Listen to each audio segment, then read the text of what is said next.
I was born in Serbia in 1963. That's Central Europe. And at that time, it was former Yugoslavia. Well, now it's former Yugoslavia. At that time, it was. I remember quite well London, England, during the late 60s, early 1970, because that was actually the first time I saw professional wrestling on TV. Because Steve Keirn and Mike Graham were my role models, and I said, I've got to do this, you know. And I'm like, I'd love to learn this, and it's like, well, here it is. I said, what do you mean here it is? Most of them are students. I said, students of what? Wrestling. I said, what? You mean here? Yeah. See that guy over there? Go talk to him. And he's like, yeah, I'm a wrestler. I said, you're a wrestler? Right. And he said, yeah, professional wrestler. And I start saying, well,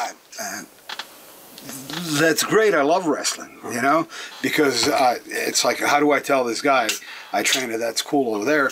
Because from what he said, my trainer is Johnny Rods. Right.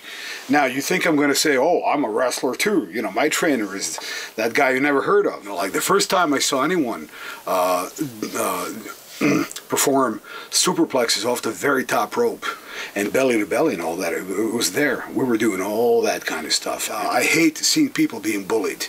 You know, I really hate that, because if you have something that you're naturally gifted for, you know, don't make that other guy. I mean, you know, if you can't help out, then just, you know, walk the hell away. It's different what a guy sees from a helicopter,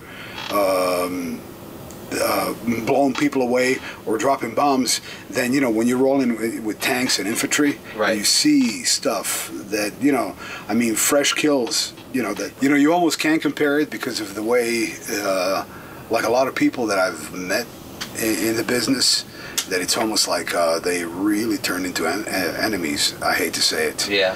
They really did. Some of the closest people really turned to enemies. A friend of mine had called me and he said, you know, they need some guys up in Canada for WWF. And I told Jody Hamilton, I said, you know, I love it here, but I'm not going to lie to you, because I would really like to, you know, WCW, you got these guys, they work with you, and then they seek you out afterwards to talk to you. Was everything on? These guys, you do this great job for these. Some of them, not Martel or Flair. You know, yeah, these guys are awesome. But some guys, they want to even. It's like they'll walk by you like they don't even know you, because back then we didn't know. I didn't know that Vince McMahon was to be to become an owner. That his dad, we didn't know any of that, you know. I just thought he was a commentator, you know. But the boys were always like, Jason, what the fuck are you doing over there? You know, Barry Windham, Jason, come over here, sit, you know. But I never wanted to impose, you know. And all these guys that I drank with, you know, including Vader, Dutch Mantel, you know, who one day just opened up and started talking. He said, Jason, come over here, I want to tell you something, you know. Versus the WWF, they, you know, they didn't want you around. They wanted you around if they could clown with you, and if they could shave your eyebrows and stuff like that. I think they never stitched up the lower back part, right? So what it was an open wound. They said it's just going to close on its own. There's going to be a scar. Right. Leave it like that, but don't do anything to infect it or whatever. The last thing I need to, you know, do is be in a ring or whatever. And I'm like, oh my gosh, you know, antibiotics, because, you know, you can die from that. And okay, I'll do the match, you know, and it was Ultra Clash, right? Ultra Clash. I would go there every weekend, and I would get there Friday early, and I would sleep there for 2 days, literally sleep there, eat there, and everything, you know, just to cut a promo for 15 seconds. I know, because I wanted to be on TV, and that's when I decided to move to Philly, because I remember Joe being really pissed off having to drive after 2 or 3 days in the studio, and I used to drive to New York with him, you know. He's like, Jason, I'm going to drop you off here, you know, I have to go straight to work in Manhattan, you know. And he would be pissed off and, you know, man, blah, blah, blah, this and that. But, you know, Paul has that gift of dictator-like mass hypnosis. my in-ring skills were supposed to be displayed as a guy who can't wrestle.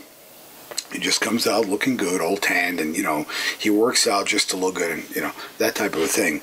In fact, you know, whenever I had, like, you know, I remember a match with Jerry Lynn, like a 5-minute match, and then all they show is a finish on, you know, that's when, and I'll get to that because that's when I completely changed and started,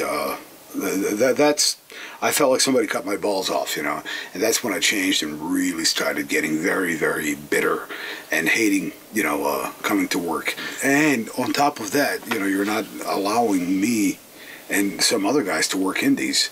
He said, nobody works in it. I said, really? Guys are working indies all over. The name one. I said, I'm not going to name names, but you know the guys are working indies.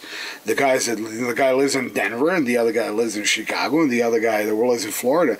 They're all doing indies, but you know you have us under your thumb here because we live in New York, New Jersey, Pennsylvania area. So if you find out, you know, oh, you're going to punish us. You know, no one can do anything. You know, you don't let the Rebel do indies. You don't let me. You know, the Sandman, this one, that one. You know, so now we're all supposed to wait. You know, I always felt like, you know, you get close to Paul, and he's always like fattening you up for a kill. You know, to like fuck with you or whatever. Being a professional goes way beyond, you know, who you really are. You know, it doesn't matter. You know, if you can beat up that entire locker room, that doesn't matter. You know, that's private life, and you know, I mean, if it has to happen, it has to happen. You know, if you have heat with someone, but the thing is, inside that ring, nothing should happen that that goes against what we're supposed to do as professionals. I'm just waiting, and Jack goes, "What the fuck?" You know, and I'm like, huh? Jason, check this out. There was this kid, this like an emo tattooed pierced kid, jeans like almost down to falling off him, no shirt, and this kid was at some crazy death metal concert or whatever, you know, and he took a box cutting razor and he cut himself from here to here into an X, to a point where you could see the muscle tissue. Oh. And I told Paul, I said, you know, just, you know, this is like 2 weeks in Japan, but I won't be able to make that show. You know, just please, you know, let me go for that one show. I need the money. And he flipped. How dare you, this and that. I said, Paul, yeah, I didn't snap my ankle really badly to a point where it was bad. It was so bad that if it was 10 years earlier, they would have had to amputate. But yeah, I absolutely hated managing. Debbie Beaumont says to me, she said, Paul said, don't worry about it. Turn yourself in, right? He'll set bail, and you'll be back in time for main event. But by that time, my daughter got sick, you know. She was young. Yeah, she was a baby, you know. And, you know, that lump that was inside her leg and all that, and you know, she was in a hospital, and the doctors told me, they said, you know, we know that you're a professional wrestler, you're traveling, do not travel anywhere where you have to fly out. We may need you, we may need your blood, we, you know, may need, because he actually asked me while I was with ECW if I would go to WCW. And of course what I saw in Trenton made me want to vomit. You know, because I knew that, you know, they were burying ECW. Tommy approached me, and he said, you know, we're thinking of doing all these things with you, having you wrestle Kurt Angle, but this, manage Sabu, but that, or whatever. And, you know, Cena, I remember, you know, I also introduced myself to him, you know, that was you know, second pay-per-view, and I heard all these nice things about him and what a great guy he is and how he's so humble and all that, and he just didn't seem that way. And I got really depressed, and in 2007, you know, one night, I hung up an extension cord. You know, everything that was good about me that I should have liked and appreciated was like the opposite. You know, it was a very, very bad scene that left a lot of scars not only in my heart and brain and soul, but the others that have gone through that with me. Just the fact that I can look back and say that my moderate success is mine, and I earned it.